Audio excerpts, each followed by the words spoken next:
اللہ جی نعمتوں جو انعام رمضان۔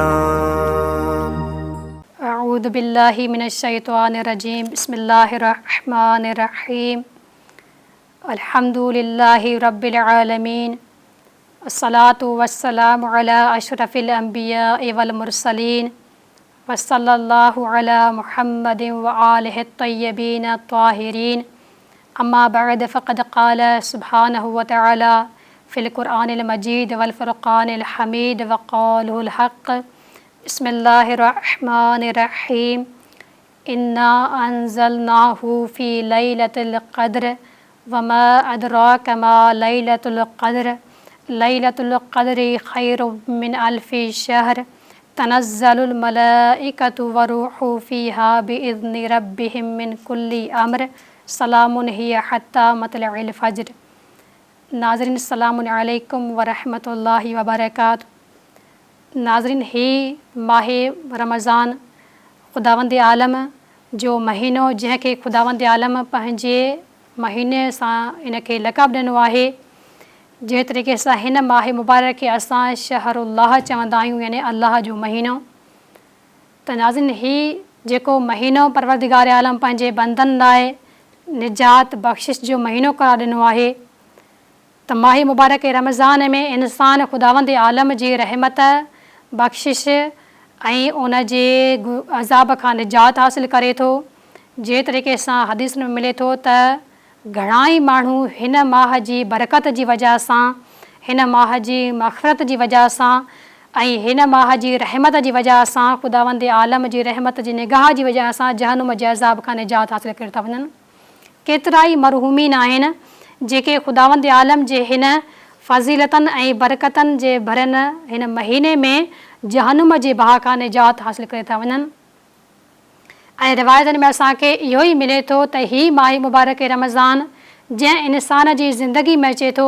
अगरि उहो इंसान हिन माह मुबारक खे रमज़ान खे दरक करे थो, पर इन खे दरक करण खां बाद में इन जा वाजिबात अदा नथो करे, रोज़ा नथो रखे, नमाज़ूं नथो पढ़े, हिन खां फैज़याब नथो थिए, त उहो इंसान बदबख़्त ऐं बद अंजाम आहे। त नाज़रीन, अगरि कोई इंसान ॾिसंदा हलूं त हिन माह रमज़ान में रोज़ा रखी करे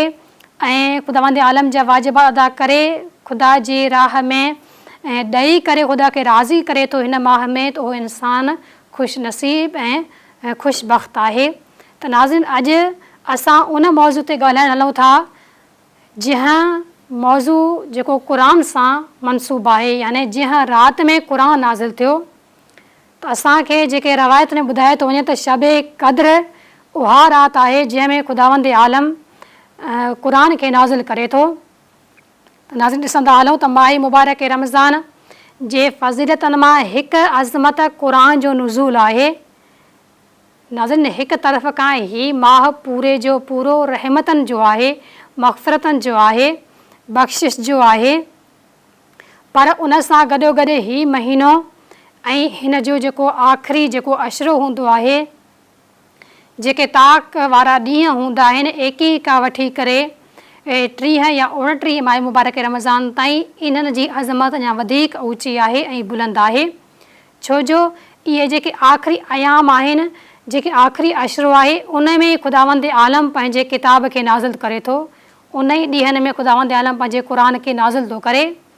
त इन जी वजह सां तव्हांखे ॿुधाईंदी हलां त ही माह रमज़ान पूरे जो पूरो रहमतनि ऐं बरकतनि जो आहे, मग़फ़िरत जो आहे। पर हिन जो जेको आख़िरी अशरो जंहिंमें असां दाख़िल थी चुका आहियूं ऐं जंहिंमें असां शब क़द्र जे बारे में ॻाल्हाइण हलूं था,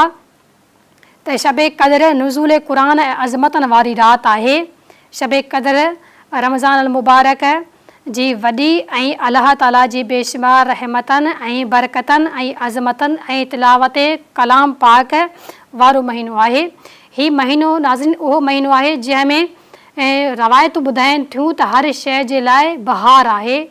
ऐं क़ुरान मजीद लाइ बहार रमज़ान मुबारक आहे। छो जो माह मुबारक रमज़ान में क़ुरान पाक जी तिलावत जो बेहद सवाबु आहे।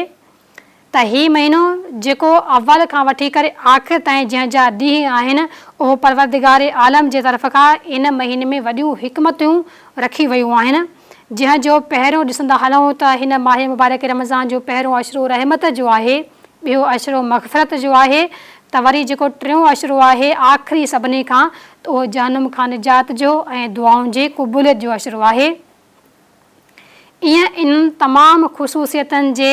हामिल यानी तमामु ख़ुशूसियतनि खे खणण वारो महीनो माह मुबारक रमज़ान, जेको पूरो महीनो ख़ैर ऐं बरकत जो आहे, जेको ख़ैर ऐं बरकत सां लबरेज़ आहे। माह मुबारक रमज़ान जे आख़िरी अशरे में नाज़रीन ॾिसंदा हलूं जेके ताक़ जूं रातूं हूंदियूं आहिनि, जंहिंमें नुज़ुल क़ुरान जे बारे में ॿुधायो वियो आहे त उहे ताक़ जूं रातूं पंहिंजे अज़मतनि जे लिहाज़ खां उरूज ते पहुतल हूंदियूं आहिनि, उहे यानी बुलंद रातूं आहिनि। त नाज़रीन इन रातनि में ख़ुदावंद आलम जी नज़र रहमत पंहिंजे बंदनि ते अञा वधीक हूंदी आहे। हिन माह जी जेका 19 जी राति आहे, 21 जी, 23 जी, 25 जी ऐं 27 जी, इहे ताक़ रातूं आहिनि जेके अज़ीम रातुनि में शुमार थियनि थियूं, जेके शबे क़द्र चवराइनि थियूं पाण खे। त नाज़रीन इन्हनि तारीख़नि ते ऐं इन्हनि ई राति में क़ुरान करीम लोहे महफ़ूज़ मां बैतुल मामूर ते लाथो वियो, यानी इन्हनि तारीख़नि मां कंहिं हिकिड़े तारीख़ में क़ुरान मजीद खे ख़ुदावंद आलम लोहे महफ़ूज़ खां बैतुल मामूर ते लाथो, जंहिंजी तारीफ़ में ख़ुदावंद आलम क़ुरान मजीद फ़ुरक़ान हमीद में पूरी हिकिड़ी सूरह नाज़िल कई आहे, जेको सूरह क़द्र जे नाले सां आहे। यानी सूरह क़द्र में ख़ुदावंद आलम कहिड़ो इरशाद थो फ़रमाए त इन्ना अंज़लनाहु फ़ी लैलतिल क़द्र, त बेशक असां इन खे यानी क़ुरान खे शबे क़द्र में नाज़िल कयो आहे। त ॾिसंदा हलूं त अॻिते परवरदिगार आलम छा थो इरशाद फ़रमाए, वमा अदराक मा लैलतुल क़द्र, ऐं तव्हां छा ॼाणियो त इहा क़द्र वारी राति छा आहे जंहिंमें क़ुरान नाज़िल थियो आहे। परवरदिगार आलम उन राति जी वज़ाहत कंदे फ़रमाए थो लैलतुल क़द्र यानी उहा राति ख़ैरुम मिन अल्फ़ी शहर, भली आहे, छा मां भली आहे।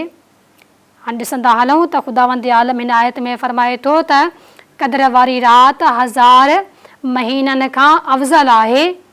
नाज़रीन ॾिसंदा हलूं त परवरदिगार आलम हिते राति जी तारीफ़ थो करे त क़द्र वारी राति जेका शबे क़द्र आहे उहा 1000 महीननि खां अफ़ज़ल आहे, जॾहिं त ख़ुदा हिते ईअं चवणो खपे आहे ख़ुदा खे त जेका क़द्र जी राति आहे उहा 1000 रातुनि खां अफ़ज़ल आहे, पर छो ख़ुदावंद आलम हिते 1000 महीननि खां अफ़ज़ल थो करार ॾे, इन जे करे त इन जी अहमियत अञा वधीक उजागर थिए। छो जो इंसानु कंहिं शइ खे भेटाईंदो आहे त उन जे जिन्स वारी शइ सां भेटाईंदो आहे, उन जहिड़ी शइ सां भेटाईंदो आहे, पर हिते ख़ुदावंद आलम राति खे राति सां नथो भेटाए बल्कि राति खे महीननि सां थो भेटाए। त यानी जेके महीना आहिनि उन्हनि जी बि एतिरी मंज़िलत नाहे जेतिरी इहा क़द्र जी राति आहे जंहिंमें नुज़ूल क़ुरान थियो आहे, उन राति जी वधीक अज़मत आहे। त नाज़रीन जंहिंमें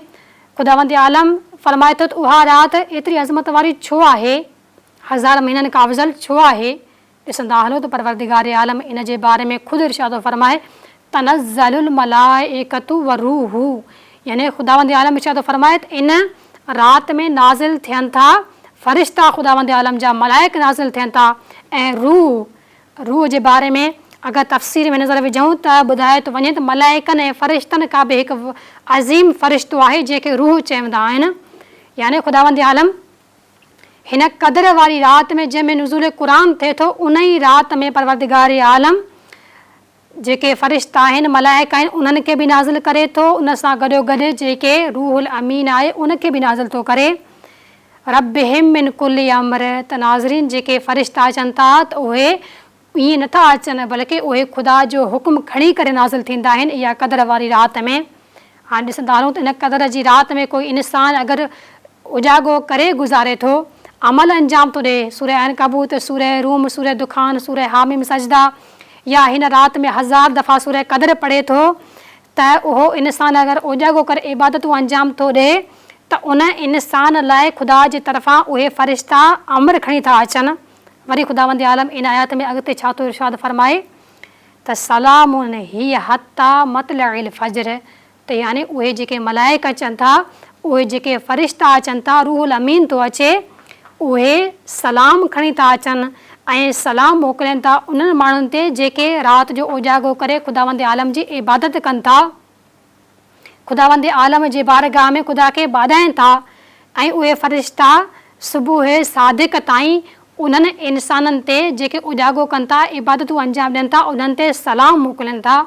त नाज़रीन ॾिसंदा हलूं त हीअ सलाम मुराद छा आहे, हीअ सलाम कहिड़ो सलाम आहे। ॾिसूं था त हीअ सलाम जॾहिं हज़रत इब्राहिम अलैहिस्सलाम खे कयो थो वञे, कहिड़े टाइम जॾहिं हज़रत इस्माइल अलैहिस्सलाम पैदा थियनि था त उन वक़्तु जिब्राइल अलैहिस्सलाम अची करे हज़रत इब्राहिम खे सलाम थो करे। त इहो सलाम जो अहिड़ो जेको लुत्फ़ अची थो वञे हज़रत इब्राहिम खे, जो हज़रत इब्राहिम खे कॾहिं बि दुनिया में कंहिं बि शइ मां एॾो लुत्फ़ ऐं एॾी ख़ुशबू न आई जंहिं वक़्तु इन सलाम जी वजह सां एॾो लुत्फ़, अहिड़ो मज़ो ऐं अहिड़ी ख़ुशबू इन सलाम जी वजह सां हज़रत इब्राहिम अलैहिस्सलाम खे आई। त नाज़रीन ॾिसंदा हलूं त जॾहिं ॿियो दफ़ा हज़रत इब्राहिम खे जिब्राइल अमीन सलाम कयो, कॾहिं जॾहिं नमरूद इब्राहिम खे बाहि में उछलाए पियो त उन वक़्तु बाहि में इब्राहिम अचे थो पियो त जिब्राइल अमीन सलाम थो मोकिले इब्राहिम ते। सलाम जी बरकत एतिरी आहे जो उहा बाहि गुलदस्ता में ऐं बाग़ात में तब्दील थी वञे, यानी उहा बाहि ठरी थी वञे। सलाम जी एॾी बरकत आहे त ख़ुदावंद आलम हिन सूरह क़द्र जी आख़िरी आयत में इहो इरशाद थो फरमाए त इन राति में जेके फ़रिश्ता नाज़िल थींदा आहिनि रूहुल अमीन, उहे सलाम मोकिलनि था उन्हनि ते, सलामती मोकिलनि था उन्हनि ते जेके तुलूए फ़ज्र ताईं उजाॻो करे ख़ुदावंद आलम जी बारगाह में राज़ नियाज़ कनि था ऐं इबादतूं अंजाम ॾियनि था। त नाज़रीन क़ुरान करीम जे हिन सूरह में अलाह ताला इहो थो इरशाद फरमाए त असां क़ुरान करीम खे माह मुबारक रमज़ान जे उन राति में नाज़िल कयो जेका क़द्र वारी राति आहे। त क़ुरान जी अज़मत एतिरी बुलंद आहे जो उनखे मां इन क़द्र जी राति में, ऐं क़द्र जी राति जी एतिरी अज़मत बुलंद आहे जो उहा 1000 महीननि खां बि अफ़ज़ल आहे। वरी ॿिए जॻह ते ॾिसंदा हलूं त सूरह बक़रा जी आयत नंबर 185 में परवरदिगार आलम इरशाद फरमाए थो, अल्लाह रब्बुल इज़्ज़त छा थो फरमाए त शहरु रमज़ान अल्लज़ी उनज़िल फ़ीहिल क़ुरान, त ही माह मुबारक रमज़ान उहो महीनो आहे जंहिंमें मां क़ुरान खे नाज़िल कयो आहे। त नाज़रीन इंसान उन शइ जी तारीफ़, हिकु शइ जी तारीफ़ करणु चाहींदो आहे त जेका उनखां वाज़े तरीन ऐं अहम शइ हूंदी आहे उन जे ज़रिए सां उन जी तारीफ़ कंदो आहे। त परवरदिगार आलम ही पंहिंजे महीने जी तारीफ़ करणु चाहे थो त छा सां थो करे तारीफ़, क़ुरान मजीद सां। त यानी ही मुबारक महीनो उहो महीनो आहे जंहिंमें मां क़ुरान खे नाज़िल कयो आहे। शहरु रमज़ान उनज़िल इलैहि फ़ीहिल क़ुरान, यानी ही माह मुबारक रमज़ान उहो महीनो आहे जंहिंमें मां क़ुरान खे नाज़िल कयो आहे। त ख़ुदावंद आलम हिते क़ुरान जे नज़ुल खे ॿुधाए करे इहो साबित करणु थो चाहे त क़ुरान जेको सभिनी आसमानी किताबनि जो सरदार आहे, जॾहिं उन जो नुज़ूल हिन माह मुबारक में थिए थो त हिन माह जी बि अज़मत ईअं आहे जीअं क़ुरान सभिनी आसमानी किताबनि जो सरदार आहे त हीउ महीनो सभिनी इस्लामी महीननि जो सरदार आहे। नाज़रीन ॾिसंदा हलूं त जेके तारीख़ जा वाक़ियात असांखे ॿुधण में अचनि था, हज़रत जिब्राइल अलैहिस्सलाम 23 सालनि में जेको ख़ुदावंद आलम जे हुक्म सां क़ुरान खे तदरीजन आहिस्ते आहिस्ते नाज़िल कयो हज़रत मोहम्मद मुस्तफ़ा ते, मुख़्तलिफ़ मवाक़िअनि ते, मुख़्तलिफ़ जॻहनि ते। जॾहिं ख़ुदा जो हुक्म अचे पियो उन वक़्तु जिब्राइल अमीन उन क़ुरान खे हिकु हिकु आयत ॿ ॿ आयत या सूरह सूरह करे नाज़िल करे पियो हज़रत मोहम्मद मुस्तफ़ा जे क़ल्ब मुबारक ते। पर हिन क़द्र जी राति में ख़ुदावंद आलम लोहे महफ़ूज़ खां बैतुल माअमूर में क़ुरान खे नाज़िल थो करे त उन जे करे इरशाद फरमाए थो वञे त इन्ना अंज़लनाहु फ़ी लैलतिल क़द्र, असां क़द्र जी राति में हिन क़ुरान खे नाज़िल कयो आहे।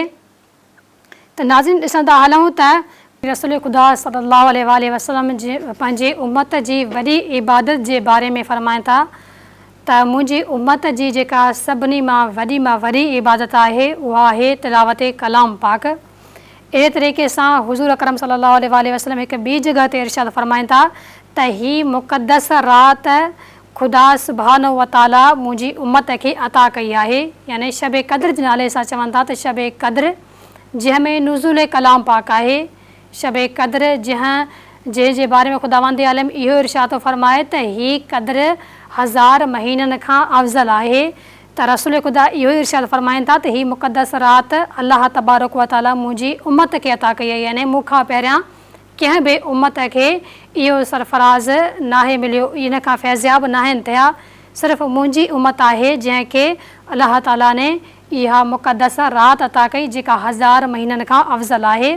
जंहिंजे मुतलक़ हज़रत आयशा सिद्दीक़ा खां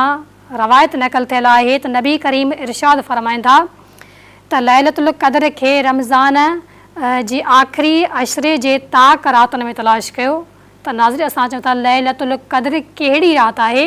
जेका शबे क़द्र आहे, क़द्र राति आहे क़द्र वारी, उहा कहिड़ी राति आहे त हुज़ूर अकरम सल्लल्लाहु अलैहि वसल्लम हिते फरमाइनि था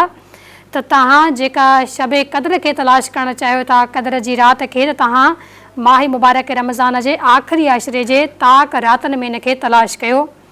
हज़रत आयशा सिद्दीक़ा रज़ियल्लाहु तआला अन्हा खां हिकिड़ी ॿी रवायत नक़ल थियल आहे जंहिंमें रसूल ख़ुदा सल्लल्लाहु अलैहि वसल्लम इरशाद फरमाइनि था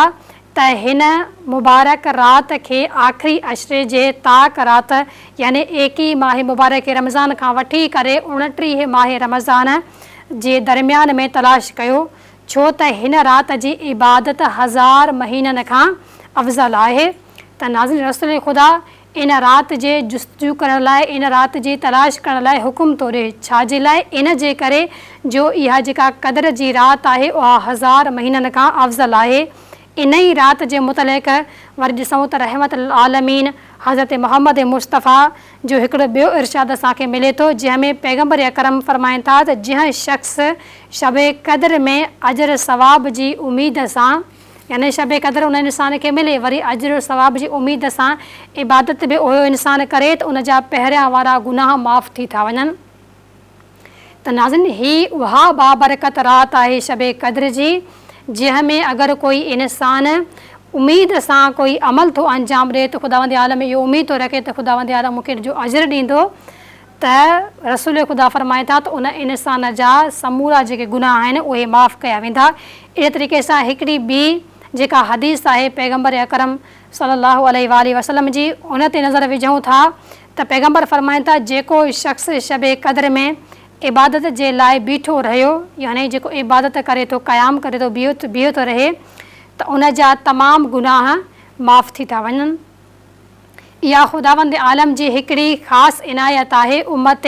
मोहम्मद जे लाइ, जो हर राति अहिड़ी इन जो हिकु राति आहे, इहा अज़ीज़ान गिरामी ॾिसंदा हलूं त हीअ जेका आहे राति उहा हिकिड़ी राति आहे माह मुबारक रमज़ान में जेका क़द्र जी राति सां मख़सूस आहे, जंहिं में इबादत करणु 1000 महीननि खां अफ़ज़ल आहे। इहा बहितरीनु राति आहे, इन जे करे इन जी फ़ज़ीलत जे बारे में मुतअद्दिद रवायतूं नक़ल थियूं आहिनि। अञा शबे क़द्र जी रवायतुनि मां हिकिड़ी रवायत नबी आयशा खां नक़ल थियल आहे त पैगम्बर अकरम इरशाद फरमायो त जंहिं बि इंसान लैलतुल क़द्र में पूरी राति बेदारी कई, यानी उनखे शबे क़द्र जी राति मिली, उहो इंसान सॼी राति उजागो करे थो, उन राति में 2 रकातूं नमाज़ूं पढ़े थो ऐं अलाह ताला जे हुज़ूर रोई करे पंहिंजे गुनाहनि जी मग़फ़िरत जी ऐं बख़्शिश जी दुआ घुरे थो, त पोइ अलाह ताला उन इंसान जा गुनाह माफ़ थो करे छॾे। ॼण त उन शख़्स अलाह ताला जी रहमत जे दरिया में टुॿी हणी हुजे।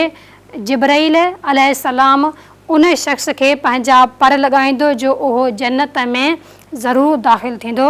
त नाज़रीन हिन हदीस में हुज़ूर अकरम शबे क़द्र जी उन इबादतनि जे अफ़ज़लियत जे बारे में ॿुधाइनि था त जेको इंसान उन राति में उजागो करे इबादतूं करे थो ऐं ख़ुदावंद आलम जे बारगाह में रोई करे पंहिंजे गुनाहनि जी बख़्शिश जी दुआ घुरे थो, त ख़ुदावंद आलम उन जा गुनाह बख़्शे थो छॾे ऐं उहो ख़ुदावंद आलम जे रहमत जे साए में अची थो वञे। जिब्राईल उनखे पर थो लॻाए हता की उहो इंसान बेश्त में वञी करे दाख़िल थी थो वञे। त नाज़रीन मुफ़स्सिरीन जेके तफ़सीर लिखण वारा आहिनि उहे तहरीर कनि था त शबे क़द्र जी अहमियत जो अंदाज़ो इन मां बि लॻाए सघिजे थो त हिन राति में इबादत करण वारे इंसान खे जंहिं वक़्तु रूहुल अमीन अची करे सलाम कंदो आहे, इन सां मुसाफ़ियो कंदो आहे, त उन वक़्तु हिन इंसान जी जेका ख़शियत इलाही जी कैफ़ियत उन इंसान ते तारी थी वेंदी आहे। छो जो जॾहिं रूहुल अमीन उन ते अची करे सलाम कंदो आहे त उहो सलाम सलामती वारो सलाम हूंदो आहे ऐं उन जो जेको लुत्फ़ु आहे उन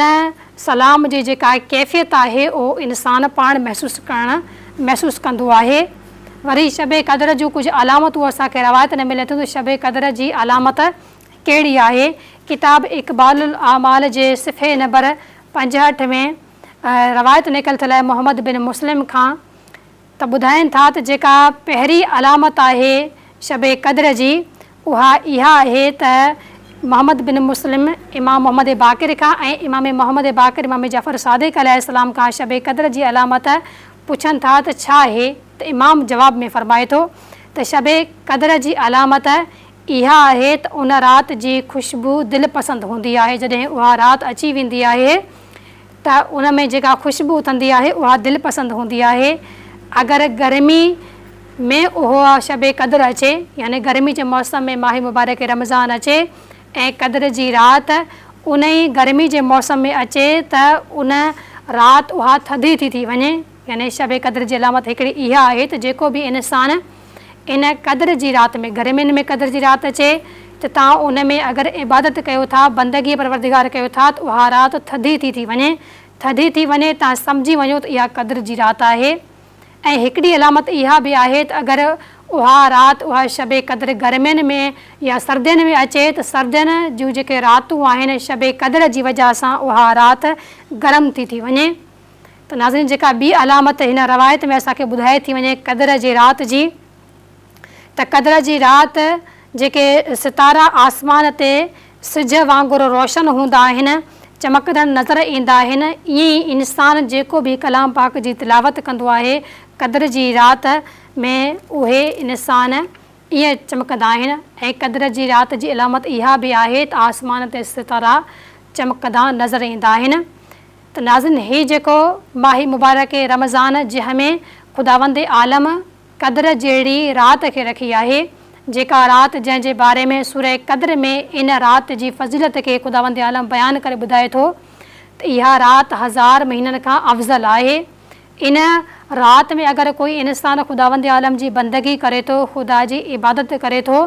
त ख़ुदावंद आलम उन इंसान खे पंहिंजूं रिज़ाऊं ॾेई थो छॾे। अहिड़े तरीक़े सां हिन माह मुबारक रमज़ान जंहिंमें ॾिसूं त ख़ुदावंद आलम पंहिंजे बंदन जे हाल में पंहिंजी रहमत खे बि शामिलु थो करे, पंहिंजी मग़फ़िरत खे बि शामिलु थो करे।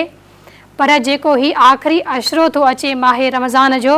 जंहिंमें क़द्र जी राति थी अचे, त उहा राति पंहिंजे पाण में पूरे रमज़ान जूं ख़ुशूसियतूं समेटे करे ईंदी आहे,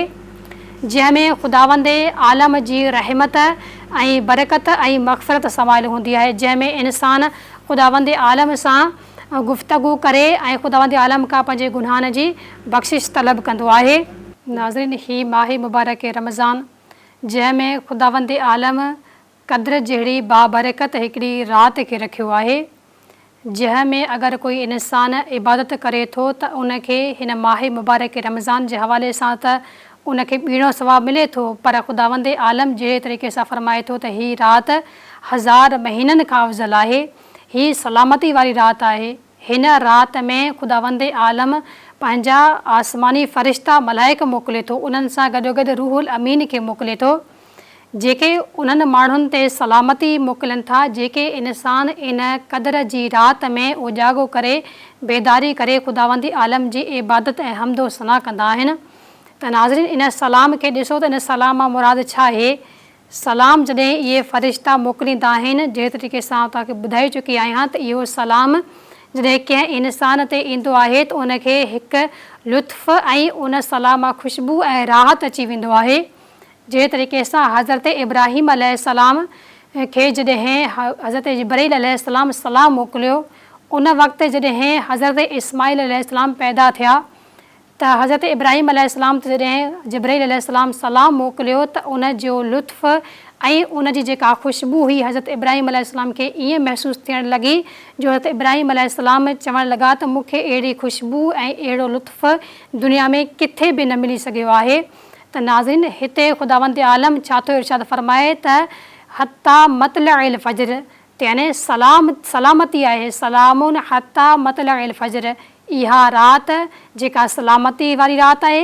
केसि ताईं सलामती हूंदी, एसि ताईं जेसि ताईं तुलूए फ़ज्र न थिए। जेसि ताईं तुलूए फ़ज्र थींदो तेसि ताईं सलामती वारी राति आहे। इन ई राति में ख़ुदावंद आलम मलाइकनि खे ऐं रूहुल अमीन खे नाज़िल थो करे। ॾिठो थो वञे त हदीसनि में असांखे इहो थो ॿुधायो वञे त इन राति में मलाइका ऐं रूहुल अमीन में फ़र्क़ु आहे। रूहुल अमीन हिकु ॿियो फ़रिश्तो आहे जेको ॿियनि फ़रिश्तनि खां अलॻि आहे, ॿिए जिन्स जो आहे। त नाज़िल ॾिसंदा हलूं त ख़ुदावंद आलम सूरह क़द्र में जेके ॻाल्हियूं असांखे ॿुधायूं आहिनि उन्हनि मां कुझु असांखे नुक़्ता मिलनि था त मलाइका जेके नुज़ूल था कनि आसमान तां ज़मीन ते, त ॾिसंदा आहियूं त मलाइका अगरि थोरो पखो बि हलंदो आहे त उन जे सरसराहट जो आवाज़ु ईंदो आहे। पर एतिरा मलाइका था अचनि त उन जे बि हलण जो आवाज़ु हूंदो ऐं उहे जॾहिं अचनि था ज़मीन ते ऐं उहे सलामती खणी था अचनि उन्हनि इंसाननि लाइ जेके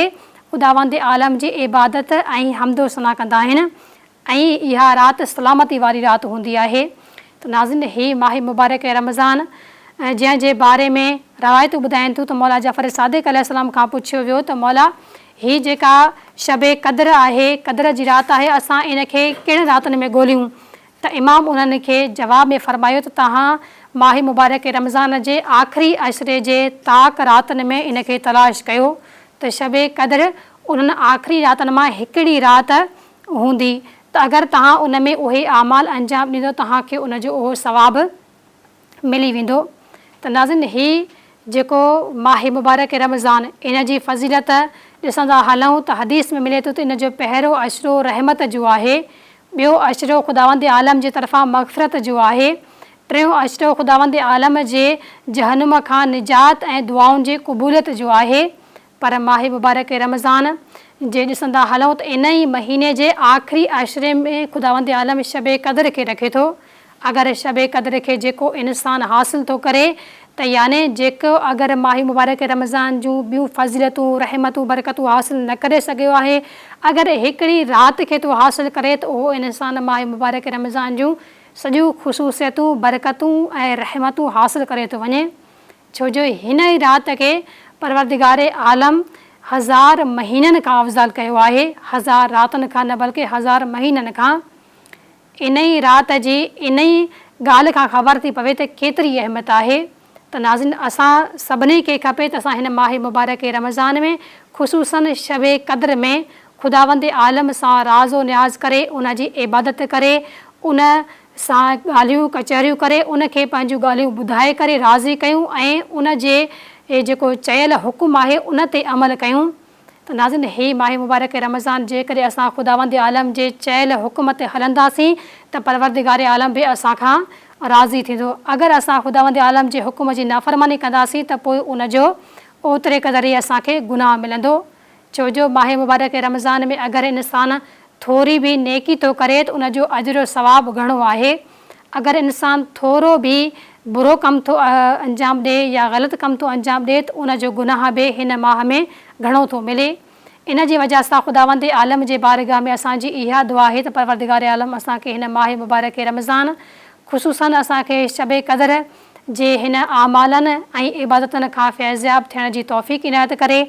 ऐं माह मुबारक रमज़ान जे रोज़ा रखण ऐं उन जी नमाज़ूं पढ़ण जी तौफ़ीक़ इनायत करे ऐं जेके ग़रीब ऐं मिसकीन ऐं यतीम आहिनि उन्हनि जो ख़्यालु रखण जी बि ऐं जेके पाड़ेसरी आहिनि उन्हनि जा हुक़ूक़ अदा करण जी ऐं जेके हिन माह मुबारक रमज़ान जा अहकाम आहिनि उन्हनि ते अमल करण जी तौफ़ीक़ इनायत करे। नाज़िन असांजो जेको अॼु जो ही मौज़ू हुयो शब क़द्र जे हवाले सां त क़द्र कहिड़ी राति आहे, उहा क़द्र जंहिंमें ख़ुदावंद आलम क़ुर खे नाज़िल करे थो लोहे महफ़ूज़ खां बैतुल मामूर ते। त नाज़िन ही शब क़द्र अज़ीम राति आहे। इन ते असां बहस करे चुका आहियूं। असां नेक्स्ट प्रोग्राम में हिकु ॿिए मौज़ू सां तव्हांजे ख़िदमत में पेश थींदासीं। वस्सलामु अलैकुम वरहमतुल्लाहि वबरकातुहू।